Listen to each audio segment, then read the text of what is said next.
Hello दोस्तों, स्वागत है आपका सीरीज के सेकंड वीडियो में। क्लास 10th चैप्टर 2 अम्ल क्षारक एवं लवण के सेकंड वीडियो में आपका स्वागत है। इस वीडियो में हम कई टॉपिकों को डिस्कस करेंगे। पहला टॉपिक तो हमारा यही है कि सभी अम्लों एवं क्षारकों में क्या समानताएं होती हैं। तो बिना किसी देरी के वीडियो को स्टार्ट करते हैं। और चैनल पर नए हैं तो चैनल को सब्सक्राइब करें और वीडियो को लाइक करें। तो देखते हैं कि सभी अम्ल एवं क्षारकों में क्या समानताएं होती हैं। ये हमारा पहला टॉपिक है। इसके बाद हम उदासीनीकरण अभिक्रिया क्या होती है, पीएच मान क्या होता है, इसका दैनिक जीवन में क्या क्या उपयोग होता है, इसके बारे में हम डिटेल में समझेंगे। तो पहले ये समझते हैं कि इनमें अम्लों में और क्षारकों में क्या समानताएं होती हैं। पहले इस बात को समझते हैं। तो देखते हैं, सभी नीचे कुछ लिखा हुआ है। सभी अम्लों एवं क्षारकों के रासायनिक गुणधर्म समान होते हैं। जैसे कि हम मैंने आपको पिछली वीडियो में बताया कि अम्ल भी धातु के साथ अभिक्रिया करके हाइड्रोजन गैस और लवण बनाते हैं, और क्षारक भी धातु के साथ अभिक्रिया करके हाइड्रोजन गैस व लवण बनाते हैं। तो वो उनके रासायनिक गुण समान हुए नहीं हुए? अम्ल और क्षारकों के रासायनिक गुण समान हुए। जैसे कि नीचे लिखा हुआ है, अम्ल प्लस धातु। यदि आप अम्ल की धातु के साथ रिएक्शन कराएंगे तो भी आपको लवण मिलेगा और जल मिलेगा, नहीं लवण मिलेगा और हाइड्रोजन गैस मिलेगी। यदि आप क्षारकों की धातुओं के साथ अभिक्रिया कराएंगे तब भी आपको यही सेम प्रोडक्ट मिलेगा। एग्जाम्पल से समझते हैं। एग्जाम्पल मैंने ले लिया। एग्जाम्पल है HCl प्लस Na। HCl क्या है? एक अम्ल है। Na क्या है? एक धातु है। तो ये अभिक्रिया करके लवण बनाएंगे और हाइड्रोजन गैस बनाएंगे। तो ये अभिक्रिया करके क्या लवण बनाएंगे? लवण बनाएंगे NaCl। NaCl और हाइड्रोजन गैस यानी कि H2। ये अभिक्रिया करके ये प्रोडक्ट बनाएंगे। अब देखते हैं कि क्षारक क्या बनाते हैं धातु के साथ अभिक्रिया करके। तो क्षारक भी जैसे नीचे लिखा हुआ है, क्षारक प्लस धातु एरो लवण प्लस जल, यानी कि क्षारक भी धातु के साथ अभिक्रिया करके लवण बनाते हैं और हाइड्रोजन बनाते हैं। एग्जाम्पल से देखते हैं। तो मैंने एग्जाम्पल ले लिया है। NaOH एक क्या है? NaOH एक क्षारक है। और Gn क्या है? नहीं, Zn क्या है? सॉरी, Zn एक धातु है। तो जब ये धातु और क्षारक अभिक्रिया करते हैं तो क्या बनता है? लवण बनता है और हाइड्रोजन गैस बनती है। तो लवण क्या बनेगा इसमें? लवण बनेगा आपका NaCl और हाइड्रोजन गैस यानी कि H2। हाइड्रोजन गैस यानी कि H2। तो हमने देख लिया कि जो अम्ल होते हैं और क्षारक होते हैं वो धातु के साथ अभिक्रिया करके लवण और हाइड्रोजन गैस ही बनाते हैं। यानी कि अम्लों के और क्षारकों के बीच में क्या समानता है? तो आप कहेंगे कि ये समानता है सर जी, इनके रासायनिक गुण जो है समान है। रासायनिक गुण समान क्यों है? क्योंकि ये एक ही प्रोडक्ट बनाते हैं धातु के साथ अभिक्रिया करके। तो आपको ये समझ में आ गया? आगे बढ़ते हैं। हमने अम्ल भी समझ लिया और क्षारक भी समझ लिया। अब एक बात और सोचो दोस्तों, कि यदि हम अम्ल को जल में मिलाएं तो क्या होगा, और क्षारक को जल में मिलाएं तो क्या होगा? तो कुछ ना कुछ तो होगा। तो जो होगा वो लिखा हुआ है, इसे देखते हैं। जलीय विलयन में अम्ल या क्षारक का क्या होता है? हमारा टॉपिक क्या है, अगला वाला पॉइंट क्या है? यही है कि जलीय विलयन में अम्ल क्या करते हैं और क्षारक क्या करते हैं। तो हमारा टॉपिक यही है। अम्ल की उपस्थिति में जल H प्लस आयन देते हैं तथा क्षारक OH माइनस आयन देते हैं। किसी अम्ल या क्षारक को जल में विलय, विलय का मतलब होता है मिलाना, मिलाने के विलय यानी कि मिलाने के पश्चात प्राप्त जलीय विलयन में विद्युत का चालन होता है, क्योंकि अम्ल या क्षारक के जलीय विलयन में मुक्त आयन होते हैं। इस बात को समझो पहले।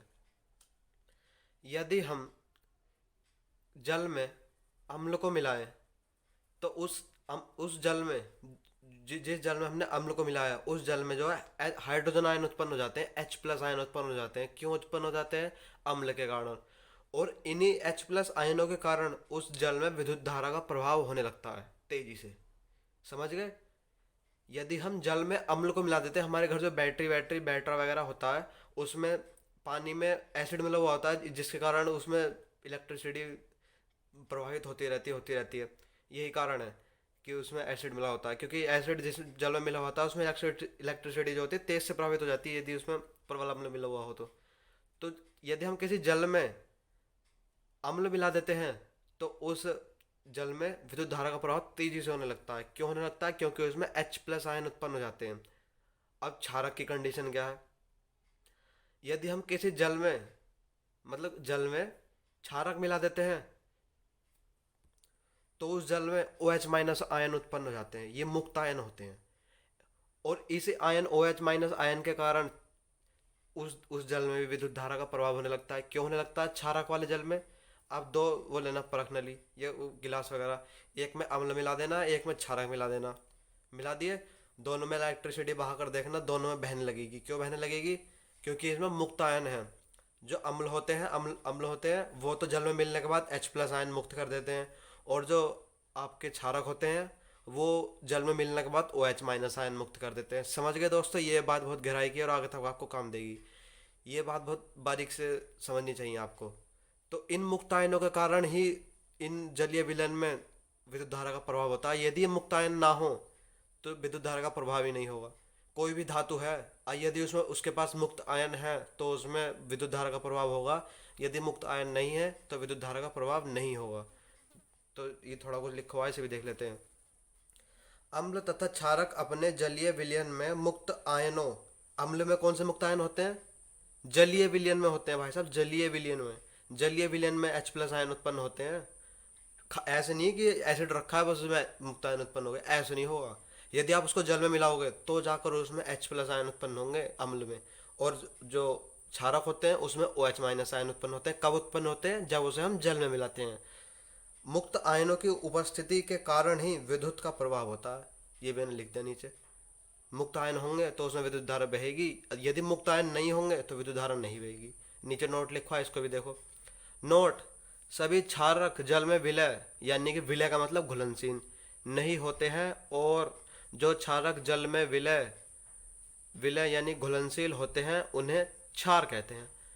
क्षारक जो होते हैं सभी जल में नहीं घुलते हैं, कुछ ऐसे होते हैं जो ठोस होते हैं, उन्हें हम घोल ही नहीं पाएंगे। और कुछ ऐसे होते हैं जिन्हें हम जल में घोल पाएंगे। तो ऐसे क्षारक जिन्हें हम जल में घोल देते हैं, जो जल में घुलनशील होते हैं, उनको क्षार कहते हैं। समझ गए क्षार किसे कहते हैं? इतना समझ गए, बढ़ते हैं आगे। अब देखते हैं कि उदासीनीकरण अभिक्रिया क्या होती है। ये बहुत ही मोस्ट है, पेपर में भी अक्सर पूछी जाती है, और हमारी किताब में तो वो क्या कहते हैं, एक बेस्ट टॉपिक के रूप में है ये। मतलब अच्छी चीज़ है, इसे समझना चाहिए कि उदासीनीकरण अभिक्रिया है क्या। तो देखते हैं क्या है। वह अभिक्रिया जिसमें अम्ल एवं क्षारक अभिक्रिया करके जल व लवण बनाते हैं, उदासीनीकरण अभिक्रिया कहलाती है। अब तक हमने क्या समझा कि अम्ल जल में क्या कर देते हैं H+ आयन उत्पन्न कर देते हैं। जो क्षारक होते हैं वो जल में मिलने के बाद क्या करते हैं? क्षारक जल में मिलने के बाद OH- आयन उत्पन्न कर देते हैं। अब ये देखते हैं कि अम्ल और क्षारक को आपस में मिलाया जाए तो क्या होता है।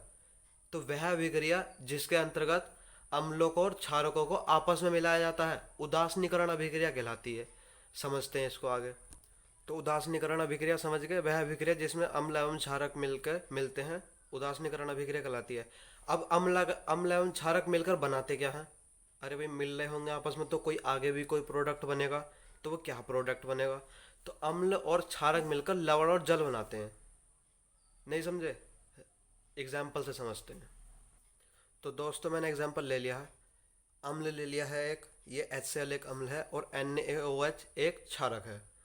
तो देखते हैं कि यह अभिक्रिया करके क्या बनाते हैं भाई। तो हमें ऊपर क्या मिला है कि लवण और जल बनाते हैं, तो यहाँ पर भी वही बनना चाहिए, क्योंकि यहाँ पर अम्ल है और यहाँ पर क्षारक है, इसलिए यहाँ पर भी अम्ल है और यहाँ पर भी क्षारक है, यानी कि यहाँ पर सेम प्रोडक्ट बनेगा। जो ऊपर बनेगा वही नीचे बनेगा। क्यों बनेगा सेम? क्योंकि ये भी अम्ल है और ये क्षारक है, तो लवण बनना चाहिए। ये लवण क्या होता है? इस अभिक्रिया करके क्या लवण बन सकता है, आप इमेजिन करो। तो आपने इमेजिन कर लिया होगा, यहाँ बनेगा NaCl, और जल तो आपको बताइए H2O। ये अभिक्रिया हो गई, एग्जाम्पल हो गया मतलब एक। अगला एग्जाम्पल देखते हैं। तो दूसरा एग्जाम्पल ये है HCl प्लस MgOH का होल ट्वाइज। HCl क्या है? एक अम्ल है। MgOH का होल ट्वाइज यानी कि ये है एक क्षारक है। तो यह अभिक्रिया करके लवण बनाएंगे और जल बनाएंगे। तो मैं इसमें से जल निकाल देता हूँ H2O। तो बचा क्या अब? H गया और O गया, तो बचा क्या? Mg बचा और Cl बचा, तो यानी कि MgCl2। MgCl2 क्या है? आपका लवण है। NaCl भी आपका लवण है, ये आपके दोनों जल हैं। समझ गए? उदासीनीकरण अभिक्रिया समझ गए? उदासीनीकरण अभिक्रिया में कुछ भी भारी नहीं है, वह अभिक्रिया जिसमें अम्ल एवं क्षारक मिलकर लवण और जल बनाते हैं, उदासीनीकरण अभिक्रिया कहलाती है। आगे बढ़ते हैं। अब देखते हैं दोस्तों, ये तनुकरण क्या होता है। ये आपकी साइंस की बुक में आया है टॉपिक। टॉपिक नहीं है वैसे, काला वर्ड करके दिया है, मतलब हाईलाइट करके दिया है कि तनुकरण। तो तनुकरण बहुत ही आसान है। अम्ल या क्षारक को जल में मिलाना ही तनुकरण कहलाता है। लो भैया, कितना आसान है। यदि हम अम्ल को जल में मिलाएंगे, ये क्षारक को जल में मिलाएंगे, तो ये मिलाने वाली जो क्रिया होगी, हाँ, ये तनुकरण कहलाएगी। समझ गए? तो नीचे कुछ इसका वैसे दिया हुआ है एग्जाम्पल। जैसे आप HCl को जल में मिलाओगे, HCl को जल में मिलाओगे तो आपको हाइड्रोजन आयन मिल जाएंगे, जैसे जो मैंने पहले बताया था। और इन्हीं हाइड्रोजन आयन के कारण इस जलीय विलयन में विद्युत धारा का प्रभाव होगा। और यदि आप NaOH यानी कि क्षारक को जल में मिलाओगे तो आपको Na प्लस यानी कि OH माइनस आयन मिलेंगे। तो इन्हीं OH आयन माइनस आयनों के कारण उस जलीय विलयन में, क्षारक वाले जलीय विलयन में विद्युत धारा का प्रभाव होगा। तनुकरण समझ गए? अम्ल या क्षारक को जल में मिलाना ही तनुकरण कहलाता है। आगे देखते हैं। दोस्तों, मैंने आपको तनुकरण तो बता दिया, अब इसमें कुछ काम की बात है, उसको समझ लो कि तनुकरण अभिक्रिया हम करते कैसे हैं। तो जब किसी अम्ल को जल में विलय, मतलब मिलाना, जब किसी अम्ल को जल में विलय किया जाता है यानी कि मिलाया जाता है किसी अम्ल को काय में, जल में, तो ऊष्मा उत्पन्न होती है। यदि हम किसी एसिड को जल में डालेंगे हल्के हल्के हल्के हल्के, तो उसमें से भाप उठने लगेगी, तो ऊष्मा उत्पन्न होती है तथा विलयन के ताप में वृद्धि हो जाती है। और वह जब विलयन होता है जल वाला, वो गर्म हो जाता है। यह अभिक्रिया अत्यंत ऊष्माक्षेपी होती है, यानी कि ऊष्माक्षेपी मैं आपको बता चुका हूँ चैप्टर फर्स्ट में। ऊष्माक्षेपी अभिक्रिया वह अभिक्रिया होती है जिसमें ऊष्मा उत्पन्न होती है, और इस अभिक्रिया में ऊष्मा उत्पन्न हो रही है, इसलिए यह ऊष्माक्षेपी अभिक्रिया है। प्रबल अम्लों को जल में सदैव धीरे धीरे मिलाना चाहिए। अम्ल को जल में मिलाना चाहिए, ना कि जल को अम्ल में। ये बात बहुत ही बढ़िया है, इसको समझना बहुत ज़रूरी है। तो इसको समझते हैं। इतना तो आपने समझ लिया होगा, इतना तो कुछ भी भारी नहीं है। ये बहुत ही मोस्ट है। आपने ये मान लिया, मैंने अब ये आपने इतना जल ले लिया, और या नहीं, ये आपने जल का ले लिया गिलास, ये जल का गिलास ले लिया, ये ले लिया आपने अम्ल। तो इस लाइन का में क्या कहा गया है, अम्ल को जल में मिलाना चाहिए, यानी कि हम इस अम्ल को जल में मिलाएंगे हल्के हल्के करके, ना कि जल को अम्ल में। ऐसा नहीं करेंगे कि उठाया गिलास और इस अम्ल में डाल दिया, ऐसा नहीं करना है। यदि आप ऐसा कर देते हैं, यानी कि जल को डायरेक्टली अम्ल के पाउच में मिला देते हैं, तो बहुत ही अत्यंत ऊष्माक्षेपी अभिक्रिया होगी, और इतनी तेज अभिक्रिया होगी कि सारा जल उफन उफन कर बाहर आने लग जाएगा। मतलब उफन कर नहीं, बहुत उसमें वहाँ पर धमाका टाइप का हो जाएगा, एकदम रिएक्शन हो जाएगी, एकदम तनुकरण अभिक्रिया जो होगी इसमें इतनी तेज रिएक्शन हो जाएगी कि वहाँ पर आपको हानि पहुँच सकती है। तो हमको क्या करना है, अम्ल को जल में मिलाना है हल्के हल्के, बहुत थोड़ा थोड़ा करके। ऐसे नहीं करना है कि जल को उठाया और अम्ल में मिला दिया, बहुत नुकसान हो जाएगा, मैं बता रहा हूँ। बढ़ते आगे, इतना समझ गए हो तो बढ़ते आगे। तो दोस्तों, हमारा नेक्स्ट टॉपिक है अम्ल एवं क्षारक के विलयन कितने प्रबल होते हैं। तो देखते हैं क्या है। अम्ल एवं क्षारक के विलयन कितने प्रबल होते हैं, इस टॉपिक को समझ लिए। यानी कि अम्ल के विलयन जो हमने अभी हमने अम्ल को जल में मिलाया था, तो यह जो विलयन बनेगा ये कितना ताकतवर है, ये क्या क्या कर सकता है, मतलब इसकी क्या क्या कितनी ताकत है इसमें, तो समझते हैं। तो इसको समझने से पहले हमें पीएच मान को समझना पड़ेगा। और पीएच मान जब मैं 10th क्लास में था मुझे तो समझ में आया नहीं था सही से, बट अब मैं आपको ये दिक्कत नहीं होने दूंगा, मैं आपको पीएच मान एकदम सही से समझाऊंगा। तो देखते हैं कि पीएच मान क्या है। तो सोरेंस के अनुसार किसी विलयन में उपस्थित हाइड्रोजन आयन सांद्रता के ऋणात्मक लघुगणक को उस विलयन का पीएच मान कहते हैं। अब सर आप कहोगे कि सर आपने तो ऐसी डेफिनेशन पढ़ के सुना दिया, आपने कौन सा नए तरीके से बता दिया, सब ऐसे ही बताते हैं, हमारे स्कूल में भी ऐसे बताते हैं। तो दोस्तों, अभी आपको समझाता हूँ मैं क्या है। इस डेफिनेशन से या आप सब कुछ, ये जो आपको लिखा हुआ दिख रहा है ना, पी एच बराबर -log10 ये H प्लस, ये आपको सब समझ में आ जाएगा। इस फॉर्मूले से आप पूरी डेफिनेशन बना दोगे। तो क्या है, सोरेंस क्या कौन है, एक वैज्ञानिक है, थे मतलब। सोरेंस के अनुसार किसी विलयन में उपस्थित हाइड्रोजन आयन यानी कि H प्लस, इस H प्लस जो है ये ब्रैकेट में बंद होगा, H प्लस को हाइड्रोजन आयन कहते हैं, हाइड्रोजन आयन सांद्रता। और ये जब इसके बाहर ये वो लग जाता है ब्रैकेट, तो ये सांद्रता हो, इसके साथ सांद्रता वर्ड और जुड़ जाता है। तो पहले हम इस फॉर्मूले को बनाते हैं। हम लिखते हैं पहले H प्लस, तो ये क्या हो गया, हाइड्रोजन आयन हो गया। इसके बाहर हमने ये ब्रैकेट लगा दिया, तो ये क्या हो गया, सांद्रता हो गया। ये H प्लस है, सांद्रता हो गया। अब आगे के क्या है डेफिनेशन में, सांद्रता के ऋणात्मक लघुगणक, यानी कि ऋणात्मक लघुगणक का मतलब ये है -10 log, यही आपका ऋणात्मक लघुगणक है। ऋणात्मक लघुगणक को यानी कि इसके आगे आप ये भी लिख दीजिए -log10 pH बराबर। समझ गए? सोरेंस के अनुसार किसी विलयन में उपस्थित हाइड्रोजन आयन सांद्रता के ऋणात्मक लघुगणक को पीएच का मान कहा जाता है, उस विलयन का पीएच मान कहा जाता है। समझ गए? बहुत आसान है, इस फॉर्मूले से आप सब कुछ समझ सकते हो। ये हाइड्रोजन H+ का मतलब हाइड्रोजन आयन, ब्रैकेट का मतलब सांद्रता, -log10 का मतलब ऋणात्मक लघुगणक। तो यानी कि हाइड्रोजन आयन सांद्रता के ऋणात्मक लघुगणक को पीएच मान कहते हैं। कितना आसान है, पीएच मान आप समझ गए। आगे बढ़ते हैं। तो दोस्तों आप पीएच मान जरूर से समझ गए होंगे। अब देखते हैं कि पीएच स्केल क्या होता है। तो वह स्केल जो किसी विलयन के पीएच को दर्शाता है, यानी कि मापता है या नापता है, पीएच स्केल कहलाता है। कितना आसान है। ऐसा कोई स्केल होता होगा जो पीएच के मान को नापता है, जैसे किलोमीटर को नापते हैं हम, मीटर से नापते हैं किसी की चीज़ की लंबाई को, ऐसे ही ये पीएच स्केल होगी। पीएच स्केल जो होती है वो किसी विलयन के पीएच मान को बताती है कि उसका पीएच मान कितना होता है। अब ये क्या सिस्टम है पीएच स्केल का, आगे देखते हैं। तो दोस्तों पीएच स्केल का सिस्टम ये है, यदि किसी विलयन का पीएच मान 0 से 7 के बीच में है तो वह विलयन अम्लीय है। यदि किसी विलयन का पीएच मान 7 से 14 के बीच में है तो वह विलयन जो है क्षारीय है। मैंने बहुत आसान भाषा में आपको बता दिया और मैं उम्मीद करता हूँ कि आपको समझ में भी आ गया होगा। यदि किसी विलयन का मान पीएच मान यानी कि यदि किसी विलयन का पीएच मान 0 से 7 के बीच में है तो वह विलयन जो है अम्लीय है। और यदि किसी विलयन का पीएच मान 7 से 14 के बीच में है तो वह विलयन क्षारीय है। समझ गए? ये मैंने स्केल बनाई हुई है पीएच स्केल। ये ऊपर लिखा है बढ़ती हुई अम्लीय प्रकृति। जितना यदि किसी विलयन का मान 7 से कम है, जितना उसका पीएच मान 7 से कम होगा, यदि किसी विलयन का पीएच मान 6 है तो वह अम्लीय है। और यदि किसी विलयन का पीएच मान 2 है तो वह बहुत ज़्यादा अम्लीय है, काफ़ी ज़्यादा अम्लीय है, मतलब बहुत ही ज़्यादा खट्टा है। ऐसे इधर है। यदि किसी ये 7 से इधर यानी कि उसका क्षारक का इलाका आ गया। यदि किसी विलयन का पीएच मान 8 है तो वह क्षारकीय है। और यदि किसी विलयन का पीएच मान 13 है या 14 है तो वह बहुत ज़्यादा क्षारकीय है। समझ गए आप?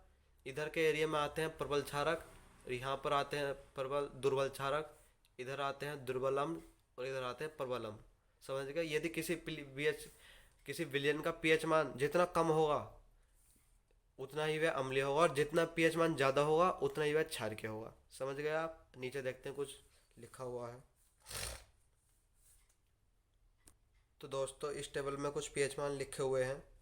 ये विलयन, ये पीएच मान, ये फिर विलयन, ये पीएच मान। HCl आपका अम्ल होता है, इसका पीएच मान 0 होता है, यानी कि ये बहुत ज़्यादा खट्टा होता है, बहुत ज़्यादा अम्लीय है। ये नींबू का रस होता है, इसका पीएच मान 2.5 होता है, ये भी बहुत ज़्यादा खट्टा है। शुद्ध जल होता है, इसका पीएच मान 7 है। अभी ये क्या कंडीशन आ गई भाई, ना तो इसका पीएच मान 7 से कम है ना 7 से ज़्यादा है, ये तो 7 है। तो दोस्तों इस बात के लिए मैं आपको बता दूं कि यदि किसी विलयन का पीएच मान 7 होता है तो ना वह खट्टा होता है, ना ही वह कड़वा होता है, ना ही वह मीठा होता है, वह उदासीन होता है। समझ गए? अब ये टूथपेस्ट है, इसका पीएच मान 8 होता है। अमाशय, अमाशय का मतलब केमिस्ट्री में उसमें बताऊंगा, बायोलॉजी में। अमाशय होती है हमारी स्टमक, फिलहाल समझ लो कि इसका पीएच मान 1.4 होता है। दूध होता है, दूध का पीएच मान 6.5 है। अमाशय का पीएच मान कितना? 1.4, यानी कि अमाशय का हमारा अंदर का इलाका जो है वो अम्लीय है, और दूध जो है वो भी थोड़ा अम्लीय है। MgOH का होल ट्वाइस, ये एक क्षारक है, इसका पीएच मान कितना? 10.5, यानी कि काफ़ी प्रबल क्षारक है। और NaOH का पीएच मान कितना? 14, यानी कि ये बहुत ज़्यादा प्रबल क्षारक है, बहुत ज़्यादा। इसका पीएच मान 14 है, इसलिए प्रबल क्षारक है। समझ गए? आगे बढ़ते हैं। तो दोस्तों मैंने आपको पीएच मान भी बता दिया कि क्या होता है, पीएच स्केल भी बता दिया कि पीएच स्केल होती क्या है, तनुकरण वगैरह भी सब बता दिया। अब एक बात मेरी सुनो कि हम ये पढ़ क्यों रहे हैं भाई, पीएच के बारे में पढ़ क्यों रहे हैं, बिना किसी बात के लिए पढ़ रहे हैं? तो ऐसा कुछ नहीं है, यदि आप ऐसा सोच रहे हैं तो ऐसा कुछ नहीं है। पीएच का हमारे दैनिक जीवन में बहुत महत्व है और ये आपकी बुक में भी लिखा हुआ है। तो देखते हैं कि पीएच का दैनिक जीवन में महत्व है क्या। तो देखते हैं दैनिक जीवन में पीएच का महत्व। पहला, मैंने इस 5 महत्व बताए हैं दैनिक जीवन में बुक के अनुसार ही। तो पहला महत्व समझते हैं। पहला क्या लिखा हुआ है, क्या पौधे एवं पशु पीएच के प्रति पीएच के प्रति उदा संवेदनशील होते हैं। ये क्या है, इसके बारे में नीचे लिखा हुआ है। जीवित प्राणी केवल संकीर्ण पीएच परिसर में ही जीवित रह सकते हैं। जब वर्षा के जल का पीएच मान 5.6 से कम हो जाता है वह अम्लीय वर्षा कहलाती है, जिसके कारण नदी नालों में रहने वाले जीवों का जीवन कठिन हो जाता है। कितनी अच्छी बात है। यदि हमारी जो वर्षा होती है इसका पीएच मान 5.6 से कम हो जाता है बाई चांस, किस चीज़ के कारण, पोल्यूशन के कारण। पोल्यूशन के कारण वर्षा का पीएच मान 5.6 से कम हो जाता है। अब वर्षा होती है, जल नीचे गिरा, यहाँ से नदी नालों में बहाकर नदियों में पहुँच गया, बड़ी बड़ी नहरों में पहुँच गया, और वहाँ पे क्या होती है, मछलियाँ होती हैं। तो जो हमारे ये जो ऊपर की लाइन लिखी है इसका मतलब यही तो है कि जो जीवित प्राणी हैं वो कम पीएच परिसर में ही जीव सकते हैं। संकीर्ण का मतलब कम। यदि उनके लाइफ टाइम में पीएच का मान ज़्यादा हो जाएगा, उनका वातावरण के चारों तरफ पीएच का मान ज़्यादा हो जाएगा, तो उनका जीवन जो है असंभव हो जाएगा। तो पीएच मान ये बहुत कम ही बर्दाश्त कर पाते हैं। पहला महत्व आप समझ गए पीएच का। अगला देखते हैं। पहला महत्व समझ चुके हैं, दूसरा देखते हैं। दूसरा क्या है, आपके बगीचे की मिट्टी का पीएच क्या है। तो देखते हैं क्या लिखा हुआ है नीचे। जब किसी मृदा का पीएच मान 7 के निकट होता है तो वह मृदा अधिक उपजाऊ मानी जाती है। इसी कारण सर्वप्रथम मिट्टी की उपजाऊ क्षमता ज्ञात करने के लिए उसका पीएच परीक्षण करते हैं। यदि आपके पास खेत होगा, खेत नहीं है तो आप कहीं पर जाकर कहीं से भी मिट्टी थोड़ी सी ला सकते हैं, उसका पीएच मान नाप सकते हैं। यदि उस मृदा का पीएच मान 7 से कम है तो वह पीएच मृदा जो है अम्लीय है। यदि 7 से ज़्यादा है तो वह क्षारीय है। यदि उसका पीएच मान 7 है तो वह मृदा जो है उसका पीएच मान 7 है, इसके कारण वह उदासीन है और वह प्रत्येक फसल के लिए बहुत ही उपजाऊ है। समझ गए। जिस मृदा का पीएच मान 7 हो जाए वह बहुत ही उपजाऊ होती है। और जो वो आते हैं, साइंटिस्ट वगैरह लोग आते हैं मिट्टी को चेक करने, उपजाऊ क्षमता को चेक करने, तो वो क्या नापते हैं, यही चीज़ नापते हैं, पीएच मान नापते हैं। समझ गए। तीसरा महत्व देखते हैं। हमारे पाचन तंत्र का पीएच।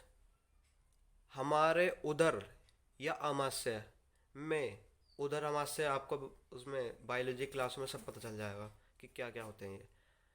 आमाशय फिलहाल ऐसे ही समझ लो। आमाशय में HCl पाया जाता है जो जो हमारे भोजन के पाचन में सहायक होता है।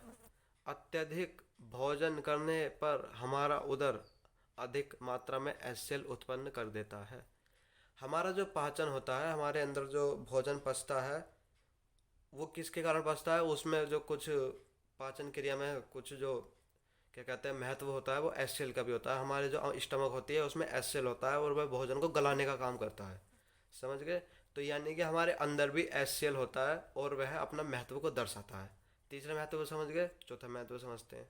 सॉरी दोस्तों, तीसरा महत्व पूरा नहीं हुआ था। तीसरा महत्व अभी और है थोड़ा सा, तो इसको देख लीजिए आप। तीसरा महत्व मैंने यहाँ तक बता दिया था कि अत्यधिक भोजन करने पर हमारा उदर अत्यधिक मात्रा में HCl उत्पन्न कर देता है, जिसके कारण हम जलन का अनुभव करते हैं। जलन से मुक्ति के लिए हम मैग्नीशियम हाइड्रोक्साइड, जो एक क्षारक है, मैग्नीशियम हाइड्रोक्साइड को औषधि के रूप में लेते हैं। आपको पता होगा जब खाना टेस्टी होता है तो हम ज़्यादा खा लेते हैं, उसके बाद हमें एसिडिटी हो जाती है, तो उसके बाद जो हम इनो लेते हैं वो इनो क्या होती है, क्षारक होती है। अब उस क्षारक को हम पी लेते हैं, इनो को जल में मिलाकर पी लेते हैं। क्यों पीते हैं, क्षारक को इसलिए पीते हैं ताकि हमारे जो अंदर अम्लता हमारे अंदर उत्पन्न हुई है वो ख़त्म हो जाए। अब ये आप कहोगे कि जो क्षारक से अम्लता कैसे ख़त्म हो जाएगी। तो दोस्तों, अम्ल और क्षारक जब आपस में रिएक्शन करते हैं ना, तो उदासीन प्रोडक्ट बनाते हैं। अब हमारे शरीर को तो उदासीन की ज़रूरत है, तो उदासीन प्रोडक्ट बन जाता है और हमें आराम मिल जाता है। समझ गए। अगला तीसरा देखते हैं महत्व। तीसरा चौथा जो भी है, तो चौथा महत्व भी बहुत आसान है। पीएच के कारण दंतश्रय। दंतश्रय का मतलब होता है दांतों का गलना। इससे ही कुछ रिलेटेड है। यदि हमारे मुंह का पीएच मान ब्रश ना करने के कारण 5.5 से कम हो जाता है तो हमारे दांत गलने शुरू हो जाते हैं। दंत श्रेय को रोकने के लिए दंत विशेषज्ञ यानी कि जिसको वो कहते हैं क्या कहते हैं, डेंटिस्ट कहते हैं, हमारे क्षारकीय दंत मंजन को उपयोग की सलाह देते हैं। यदि हम बाई चांस हो जाता है कभी कभार कि अधिक काम होने के कारण हम ब्रश नहीं कर पाते हैं कई दिनों तक, तो जिसके कारण हमारा जो मुंह का पीएच मान है, हमारे मुंह का पीएच मान 5.5 से कम हो जाता है, यानी कि हमारे मुंह का पीएच मान अम्लीय हो जाता है। इसी कारण हमारे दांत गलने शुरू हो जाते हैं। आपने देखा होगा कि गांव में कुछ बुजुर्ग ऐसे होते हैं जो ब्रश नहीं करते हैं, तो उनके दांत जो गलने शुरू हो जाते हैं, पीले वगैरह पड़ जाते हैं। यही कारण है कि यही कारण है, उनके जो मुंह का पीएच मान होता है वो कम हो जाता है, उनके दांत गलने शुरू हो जाते हैं। तो हमें रेगुलर ब्रश भी करना चाहिए। नहीं करेंगे तो हमारे मुंह का पीएच मान जो है 5.5 से कम हो जाएगा और हमारे दांत गलने शुरू हो जाएंगे। तो हम ब्रश क्यों करते हैं भाई? ब्रश से पीएच मान से क्या रिलेशन है आप कहोगे?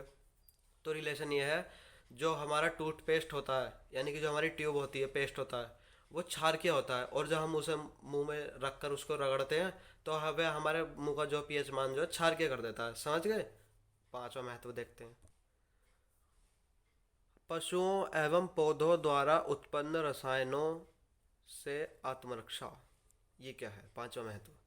जब कीट, जैसे कुछ कीट हैं, मधुमक्खी, चींटी इत्यादि डंक मारते हैं तो यह एक अम्ल छोड़ते हैं जिसके कारण हम दर्द का अनुभव करते हैं। इस दर्द से आमाशय के लिए हम दुर्बल क्षारक यानी कि बेकिंग सोडा, जिसका फॉर्मूला है NaSCO3, का उपयोग कर सकते हैं।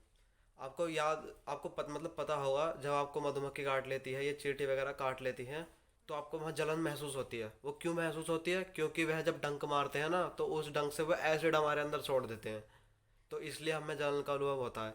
और यदि हम उस, जहाँ पर उसने काटा है उस जगह पर वो कुछ वैसी चीज़ लगा लें, क्षारक की चीज़ लगा लें, तो उसका प्रभाव जो कम हो जाएगा और हमारा दर्द जो कम हो जाएगा।